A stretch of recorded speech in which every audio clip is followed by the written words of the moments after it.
ایک اچھے مسلمان بن جاتے تھے. کیا ایسا نہیں ہے کہ آج جو ہمارے رول ماڈل جو پہلے تھے علماء کرام اور اساتذہ, ان کا وہ معیار شاید تھوڑا سا کم ہو گیا ہے, جس کو تھوڑا امپروو کرنے کی ضرورت ہے, کہ کہنا کم پڑے, دیکھ کے لوگ جو ہیں ویسا بننے کی کوشش کریں, ویسا بننے کی خواہش کریں؟ یہ آپ نے بہت اچھی بات کی, بہت اہم بات کی, اور آپ نے تو بہت محتاط انداز کے اندر یہ کہا کہ شاید اس رول ماڈل کے اندر کچھ کمی آئی, اور تھوڑا سا آپ نے ادب اور احتیاط کی زبان استعمال کی. تو میں ذرا سا اور اس کو بے باک انداز میں کہتا ہوں, بہت زیادہ کمزوری آئی ہے, اس میں کوئی شبہ نہیں.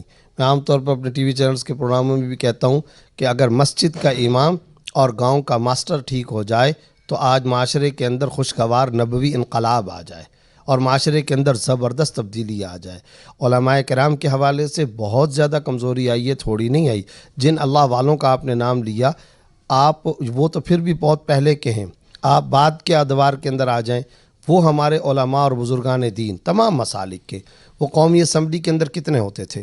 مولانا شاہ احمد نورانی, مولانا مودودی صاحب, مولانا مفتی محمود صاحب رحمۃ اللہ علیہ, مولانا غلام غوث ہزاروی رحمۃ اللہ علیہ, مولانا عبدالستار نیازی صاحب. میں کسی ایک مسلک کی بات نہیں کر رہا, تمام مسائل. ایک دو عالم ہوتے تھے لیکن پوری کی پوری اسمبلی کو وہ اپنے ساتھ کھڑا کر لیتے تھے, چاہے وہ مسئلہ ختم نبوت ہو, چاہے دوسرے بڑے بڑے معاملات وہ انہوں نے ہینڈل کیے اور بہت اچھے طریقے سے. آج اتنی بڑی تعداد ہونے کے باوجود کیوں نہیں مسئلے حل ہوتے؟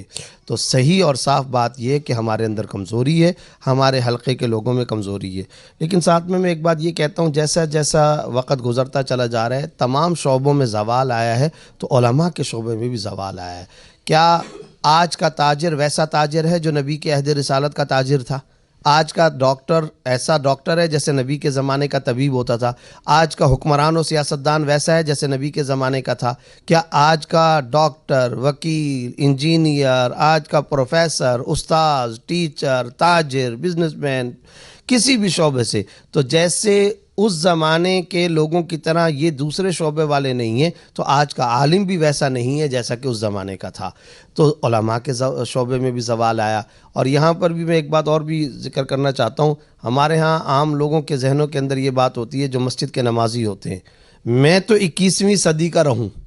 جدید حالات ہیں بھائی, نئے حالات کے تقاضے ہوتے ہیں بھائی, جدید مسائل آ گئے ہیں جی, دنیا نئی آ گئی, ماڈرن ویلیج, ماڈرن دنیا کے اندر جو ہے نا گلوبل دنیا, نئے تقاضے, انٹرنیٹ.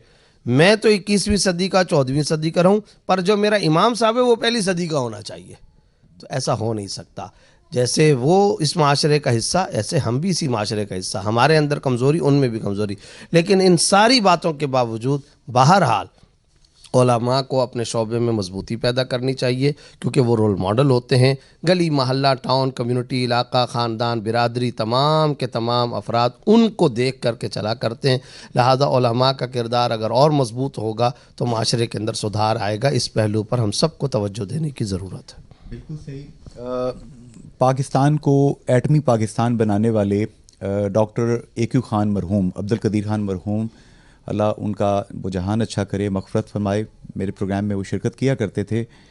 اور ان کا کہنا تھا کہ میں نے ان سے سوال کیا کہ آپ نے تعلیم حاصل کی بھوپال سے, تو کچھ بتائیے. تو ان کا کہنا تھا کہ جب ہم نے میٹرک کی تو ہم نے فزکس, کیمسٹری, میتھمیٹکس, سیرت النبی صلی اللہ علیہ وآلہ وسلم, قرآن پاک, یہ اس حد تک میٹرک کے ایک طالب علم نے پڑھے ہوتے تھے کہ ہم ایک ذمہ دار شہری جو ہے وہ پاس آؤٹ کرتے تھے میٹرک کا امتحان دے کے.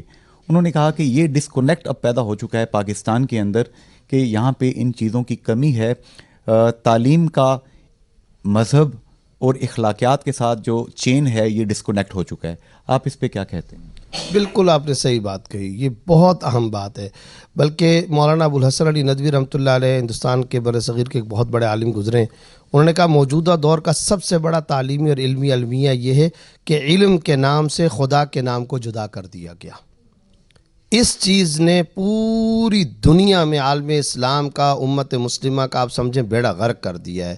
آپ سائنس اور ٹیکنالوجی پڑھتے پڑھاتے ہیں، کیوں نہیں آخر کے اندر فتبارک اللہ احسن الخالقین کہتے؟ کیوں نہیں کہتے کہ یہ انگریڈینٹس پیدا کرنے والی ذات خالق ہے؟ کیوں نہیں آپ آتے اس بات پر کہ یہ جتنی سائنسی ٹیکنالوجی تحقیقات ان کے اصل اجزاء ترکیبیت تو اللہ کے پیدا کردہ، لہذا خالق کائنات سے ربط مضبوط کرو، وہی کی طاقت، وہی کو اپنے تمام علوم کا سرچشمہ بناؤ، اور آپ کے تمام علوم و فنون کا نسب ثابت نہیں ہوگا جب تک کہ آپ اس کا سلسلہ نسب وحی کے ساتھ نہ جوڑیں۔ وحی سے بے نیاز کیوں ہوتے ہو؟ نبی کی تعلیم سے بے نیاز ہو کر آپ اچھا انسان بن ہی نہیں سکتے، کنفرم اور اٹل حقیقت ہے۔ اگر آپ کہتے ہیں جی یورپ نے ترقی کر لی ہے، تو میں آپ سے سوال پوچھتا ہوں، سائنس اور ٹیکنالوجی کے اندر تو ترقی ہے، اخلاقیات کہاں ہیں؟ فیملی سسٹم کہاں ہے؟ خاندانی سسٹم کہاں ہے؟ عفت اور پاکدامنی کہاں ہے؟ پوری انسانیت کی فلاح و بہبود کی فکر کہاں ہے؟ اگر آپ صرف اور صرف ڈیفنس کے آلات کو بنانے کو ترقی سمجھتے ہو تو، اور ہاتھ جو استعمال کرنے والا ہے، اگر آپ اس کی اصلاح کی طرف نہیں آتے ہو، دل کی اور دماغ کی اصلاح کی طرف اگر آپ نہیں آتے ہو، صرف اسلحے کی دوڑ کو اور اسلحہ نت نئی ٹیکنالوجی کو ہی آپ ترقی سمجھتے ہو، تو اس کا نتیجہ عراق کی تحت ہونے کی صورت میں آئے گا۔ افغانستان کے اندر شادیوں کی باراتوں پر ڈرون اٹیک کر کے کروڑوں کی تعداد میں، ہزاروں کی تعداد میں، لاکھوں کی تعداد میں مسلمانوں کو تحت ایک کرنا، سوریہ میں کیا ہوا، عراق میں کیا ہوا، آپ کے تمام عرب کے ممالک میں جہاں جہاں پر حملے ہوئے وہاں پر کیا کیا نہیں ہوا، دنیا کے اندر کہاں کہاں۔ حالانکہ ٹیکنالوجی کا تو سب سے زیادہ ترقی یافتہ دور ہے اور سب سے زیادہ اس میں انسان مر رہے ہیں۔ تو پتہ چلا انبیاء کا موضوع ٹیکنالوجی نہیں ہوتی، انبیاء کا موضوع ٹیکنالوجی کو صحیح استعمال کرنے والا ہاتھ ہوتا ہے۔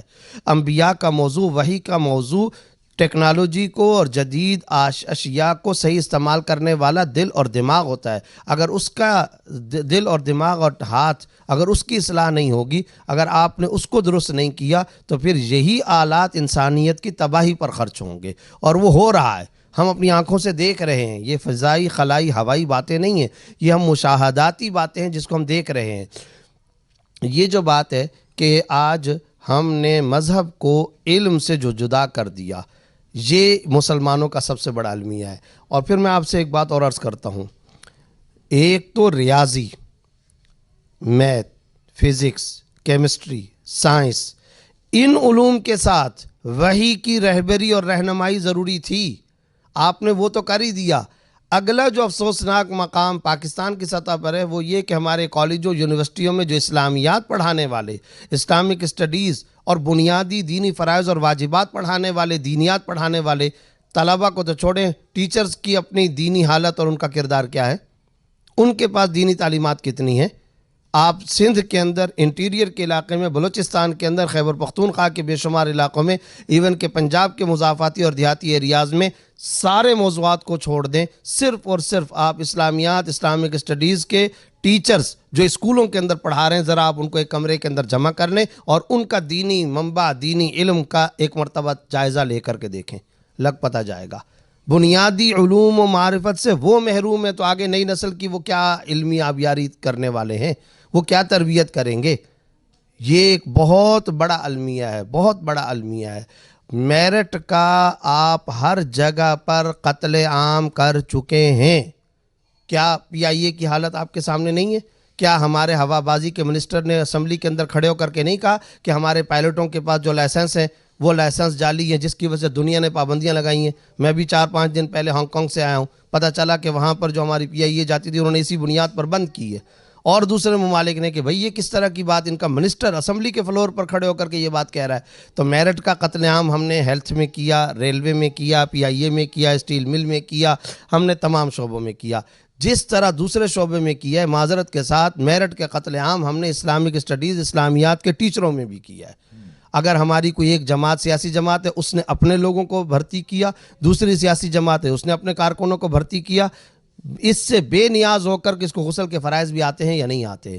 اور میرے پاس خود اس بات کے بے شمار ثبوت موجود ہیں کہ خود کراچی کے کئی سرکاری اسکولوں میں پڑھانے والے جو اسلامیات پڑھانے والے ٹیچر ہیں، نہ ذرا قرآن نہیں پڑھ سکتے ہیں، اور وہاں کی سیاسی جماعتوں کی سفارشوں کی بنیاد پر، جو ہماری دائیں بازو کی سیکولر سیاسی جماعتیں کہلاتی ہیں، میں نام نہیں لیا کرتا، میرا مزاج نہیں، ان کی سفارشوں پر میں آپ کو اپنے ایک چھوٹی سی بات بتاتا ہوں. میرے والد صاحب 19ویں گریڈ میں ریٹائر ہوئے، گورنمنٹ اسکول کے اندر اسلامیات کے ٹیچر تھے.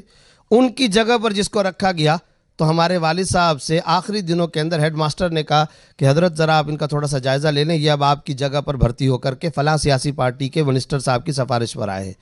حضرت والد صاحب نے ان سے دعائے قنوت سے شروع کیا. انہیں دعائے قنوت نہیں آتی تھی، درود شریف نہیں آتا تھا، سورہ فاتحہ نہیں آتی تھی، اور وہ میٹرک کے بچوں کا اسلامیات کا ٹیچر بھرتی ہو کر کے آیا. یہ میں اپنے گھر کا آپ کو واقعہ سنا رہا ہوں. تو یہ جو قتل عام ہم نے میرٹھ کا کیا ہے، پھر ہم کیسے کہہ سکتے ہیں کہ ہماری نئی نسل کی صحیح آبیاری ہوگی؟ ہم نے اپنے ہاتھوں سے خود اپنے معاشرے کو تباہ کیا. اچھا حضرت مولانا مفتی زبیر صاحب، اب ہم دیکھتے ہیں کہ نئی نسل جن کو ریاستی سطح پہ یا اجتماعی سطح پہ درست گائیڈ کرنے والے لوگ موجود نہیں ہیں، تو وہ لوگ، ان کے اندر جذبہ تو موجود ہے.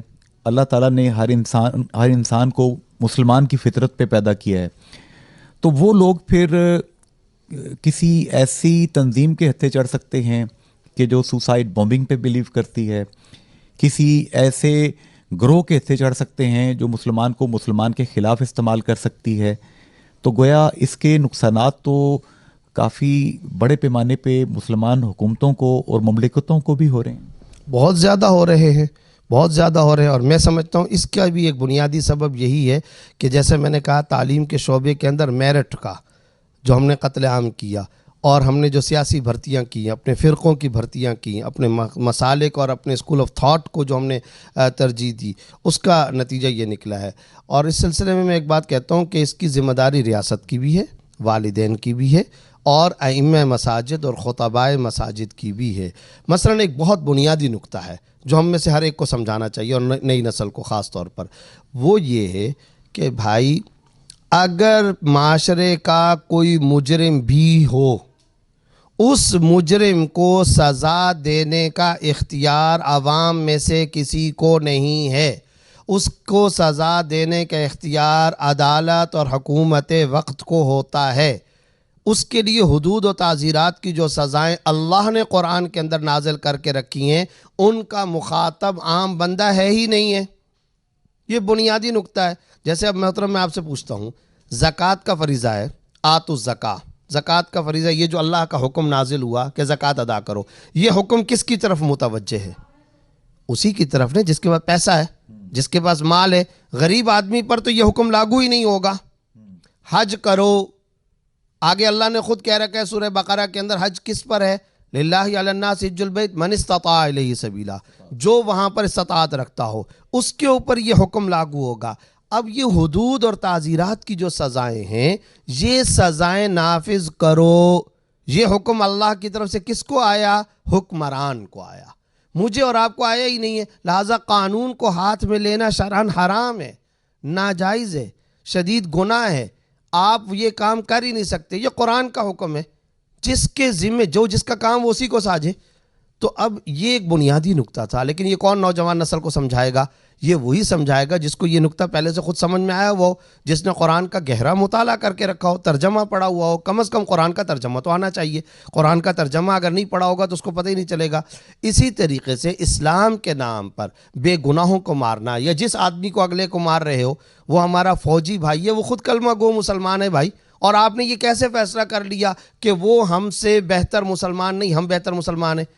وہ ٹھیلے والا، چھاپڑی والا، ڈاکٹر، وکیل، انجینئر، کسان، تاجر، بزنس مین، وہ میرے سے بہتر مسلمان نہیں ہے، میں بہتر مسلمان ہوں لہٰذا میں اس کو ماروں. کیسے مار سکتے ہو؟ مارنا تو دور کی بات ہے، آپ ایک چھری کا اشارہ نہیں کر سکتے، ترمذی کی حدیث میں آیا ہے.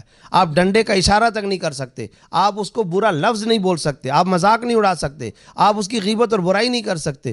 کیسے آپ کسی بھی عام آدمی کو، عام مسلمان کو آپ مارنے کی طرف جا سکتے ہیں؟ تو یہ قرآن و حدیث کے سراسر خلاف ہے، شریعت کے خلاف ہے، خود اسلام کی بنیادی تعلیمات کے خلاف، 180 ڈگری زاویے پر مخالف بات ہے۔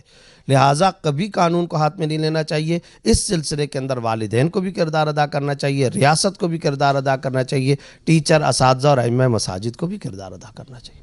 اچھا مفتی زبیر صاحب، کراچی میں ظاہر ہے کہ آپ دین کی خدمت کا فریضہ انجام دے رہے ہیں، پورے پاکستان کے مختلف شہروں میں آپ جاتے ہیں، ڈی جی خان سے آپ کا تعلق آبائی روٹس آپ کی وہاں سے ہیں، آپ 1 2 3 4 والدین جو آپ کو دیکھ رہے ہیں، برطانیہ سے لے کے امریکہ سے لے کے پوری دنیا تک یہ ڈیجیٹل میڈیا کے ذریعے آپ کی آواز، آپ کا چہرہ، یہ گفتگو جا رہی ہے، والدین اب ریاست ظاہر ہے کہ اپنا کام نہیں کر رہی، جس طبقے کا جو فرض تھا وہ اس لیول پہ انجام نہیں دے پا رہا، بچہ، اولاد والدین کے پاس اللہ کی دی گئی ایک امانت ہے، والدین 1 2 3 4 کیا کیا کام خود کر سکتے ہیں جو ریاست اور دیگر لوگ نہیں کر رہے؟ سب سے پہلا بنیادی کام جو کر سکتے ہیں اور کرنا چاہیے وہ ہے آپ کو اپنے بچے کو قرآن کریم کی با ترجمہ تعلیم، میں نے یہ لفظ استعمال کیا، با ترجمہ، بما ترجمہ کے، قرآن کریم کے حوالے سے ہمارے ذہنوں کے اندر یہ ہے کہ ہم بچوں کو بس وہ لفظ پڑھا دیں، نقوش پڑھا دیں، اور وہ جو الفاظ اور نقوش ہیں بس وہ ہم بچوں کو پڑھا دیں، اور ہم سمجھتے ہیں مولوی صاحب کو گھر پہ ٹیوشن کے لیے مقرر کر دیا، قاری صاحب آتے ہیں یا کسی مکتب مدرسے کے اندر، یقیناً بہت اچھی بات ہے، لیکن قرآن کریم کی تجوید اور الفاظ کی پڑھائی اور تعلیم سکھانا یہ فرض ہے۔ اس کے ساتھ ساتھ بچوں کو ایک مرتبہ قرآن کریم کا ترجمہ ضرور پڑھا دیں، یہ خود ماں باپ کی فیوچر پالیسی، فیوچر سیفٹی ہے، اس میں خود والدین کا فیوچر محفوظ ہو جائے گا۔ مثال کے طور پر جب ایک نوجوان کو یہ پتہ ہی نہیں ہے کہ اللہ نے سورۃ بنی اسرائیل کے اندر، سورۃ الاسراء کے اندر عقیدہ توحید کے ساتھ والدین کے حقوق کو بیان کیا، وَقَضَىٰ رَبُّكَ أَلَّا تَعْبُدُوا إِلَّا إِيَّاهُ وَبِالْوَالِدَيْنِ إِحْسَانًا، تیرے رب نے فیصلہ کیا اللہ کے علاوہ کسی کی عبادت مت کرو اور والدین کے ساتھ حسن سلوک کرو۔ جب ایک نوجوان کو یہ پتہ ہی نہیں ہے، لا تقل لہما اف اس نے پڑھا ہی نہیں ہے، واخفض لہما جناح الذل اس نے پڑھا ہی نہیں ہے، عاجزی کے پروں کو والدین کے سامنے جھکا کے رکھو۔ جب بچے نے یہ پڑھا ہی نہیں ہے، تمہاری اپنے والد سے بات کرتے ہوئے ساؤنڈ ایفیکٹس کتنا ہونا چاہیے، تمہاری آواز اونچی نہ ہو جائے اپنے ماں باپ سے بات کرتے ہوئے، جب اس نے یہ پڑھا ہی نہیں ہے تو پھر کیسے وہ والدین کے حقوق کا خیال رکھے گا؟ تو پہلی بات تو یہ قرآن اور اس کے ساتھ ساتھ اس کا ترجمہ۔ دوسرے نمبر پر میں جو عرض کرنا چاہتا ہوں وہ ہے اس کی دینی تربیت۔ اس سلسلے میں چھوٹی سی بات آپ کو عرض کرتا ہوں، آپ صلی اللہ علیہ وسلم کے ایک صاحبزادے ہیں جو آپ صلی اللہ علیہ وسلم سے نہیں ہیں، آپ صلی اللہ علیہ وسلم کی اہلیہ ہے ام سلمہ، ام المومنین، ان کے جو پہلے شوہر تھے ان کا نام تھا سلمہ، تو عمرو بن سلمہ ان کے بیٹے ہیں، تو ان کو ربیب کہا جاتا ہے عربی زبان میں۔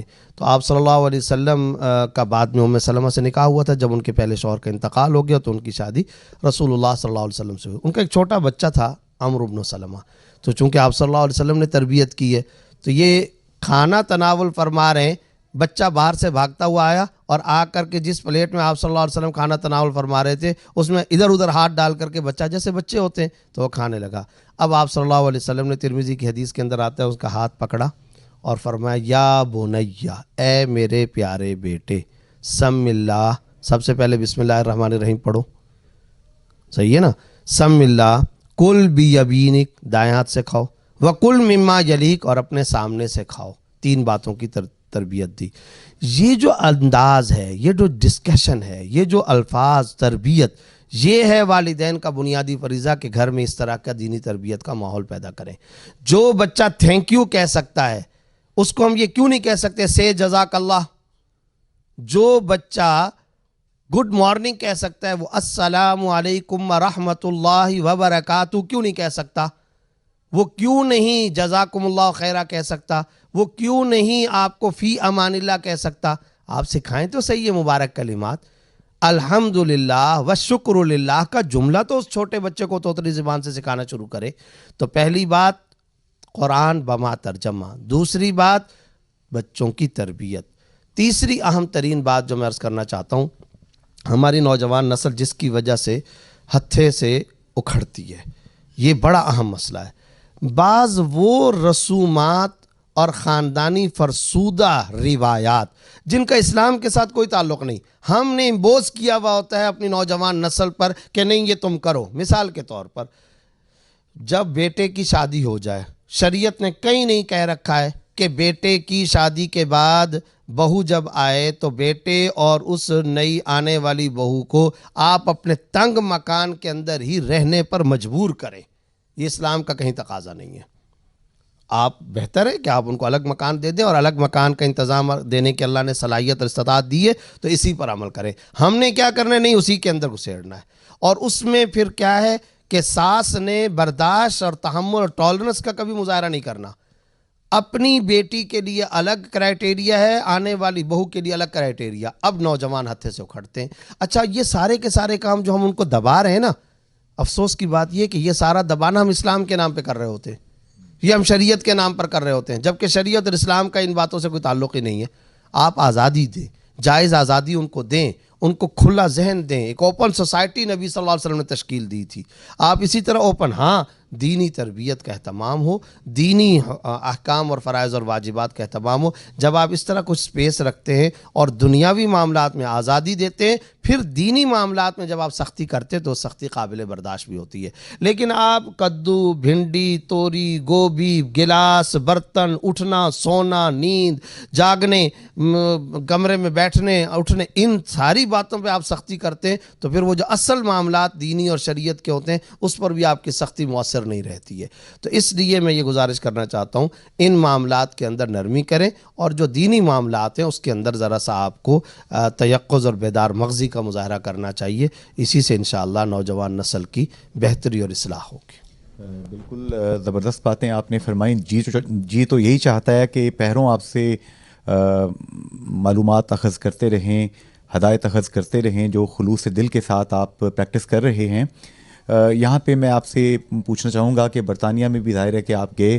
یہ جو میرپور کا شہر ہے یہ اوورسیز کا شہر کہلاتا ہے پورے پاکستان میں. کوئی ابھی BBC کی نئی رپورٹ آئی ہے کہ وہاں کی آبادی کا 17 لاکھ جو ہیں وہ کشمیری نژاد پاکستانی اس وقت برطانیہ کی سوئل پہ موجود ہیں. پہلے 1 ملین کے قریب کہا جاتا تھا ان کی تعداد کو، اب یہ 17 لاکھ تک تعداد پہنچ چکی ہے.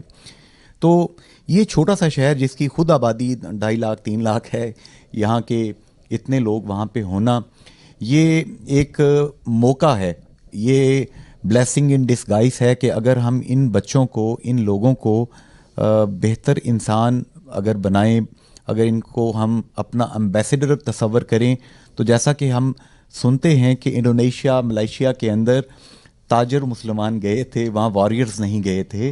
ان تاجر مسلمانوں کی دیانتداری، ان کا اخلاص، ان کی سادگی، ان کی بہتر شخصی جو خصوصیات تھیں، یہ دیکھ کے یہ اتنے بڑے بڑے ممالک کی بڑے بڑے علاقے مسلمان ہو گئے. تو یہاں کے آپ ظاہر ہے کہ تبلیغی دورے پہ آتے ہیں، حافظ عمران صاحب، مولانا عمران صاحب، ڈاکٹر امجد محمود صاحب، راشد صاحب، یہ تمام لوگ آپ کے یہاں پہ میزبان ہوتے ہیں. تو آپ اس موقع کو کیسے دیکھتے ہیں، یہ جو اللہ تعالیٰ نے ہمیں دی ہے؟ دیکھیں 3 باتیں ہیں. پہلی بات تو یہ کہ یہاں سے جو مسلمان جو ہمارے برادران اسلام انگلینڈ گئے، امریکہ گئے، میں ابھی حال ہی کے اندر ہانگ کانگ سے آیا تو وہاں پر بھی یہاں کے مسلمان کافی سارے ہانگ کانگ کے اندر بھی ہیں. تو بنیادی پہلی بات تو یہ ہے کہ ان کو ایمبیسڈر آف اسلام بن کر کے جانا چاہیے، داعی اسلام بن کر کے جانا چاہیے، مبلغ اسلام بن کر کے جانا چاہیے. ایک مسلمان 7 سمندر پار ہجرت کرے اور چند ٹکے پیسوں کے لیے، خدا کی قسم یہ اس کے شایان شان ہی نہیں ہے، یہ اس کے لائق شان ہی نہیں ہے. یہ کون سی بات ہو گئی کہ وہ چند پاؤنڈ کما لے گا اور چند پیسے کما لے گا اور کوئی اچھا صوفہ سیٹ اور گھر کے اندر کوئی اچھا سا کوئی مٹی گارے کا کہ گھر، یہ کوئی بات ہے؟ کیا یہ کوئی مقاصد ہوتے ہیں ہجرتوں کے؟ بہت بڑے بڑے بلند مقاصد ہوا کرتے تھے. ہماری ہسٹری اس کے اوپر گواہ ہے. 1,24,000 صحابہ ہیں، 9,500 بقی کے قبرستان میں ہیں، باقی پوری دنیا کے اندر چلے گئے ہیں. صرف ایک قبرستان ہے الباب الصغیر ڈیمسکس کے اندر، میں وہاں پر گیا ہوں.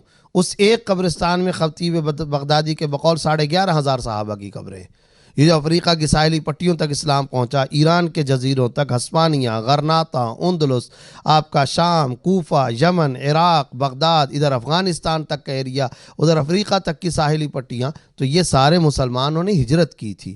تو بہت بہترین موقع ہے یہ جو مسلمان وہاں گئے ہیں، ہم دست بستہ التجا کرتے ہیں اپنے اخلاق سے، اپنے کردار کی بلندی سے، وہاں کے غیر مسلموں کے اندر اسلام کا اچھا تاثر پیدا کریں، دعوت اسلام کے ساتھ وہاں زندہ رہیں، تبلیغ اسلام کے ساتھ وہاں زندہ رہیں، آپ کی جاب پلیس کے اندر، آپ کے دفاتر میں، آپ کی سڑکوں پر، آپ کے ٹاؤن میں، آپ کے محلے میں، آپ کے جاب پلیسز کے بزنس پلیسز کے اندر جو غیر مسلم ہیں، آپ اچھا اخلاق ان کو پیش کریں، کردار کی بلندی دکھائیں، ان کو دعوت اسلام دیں، اسلام کی طرف لے کر کے آئیں۔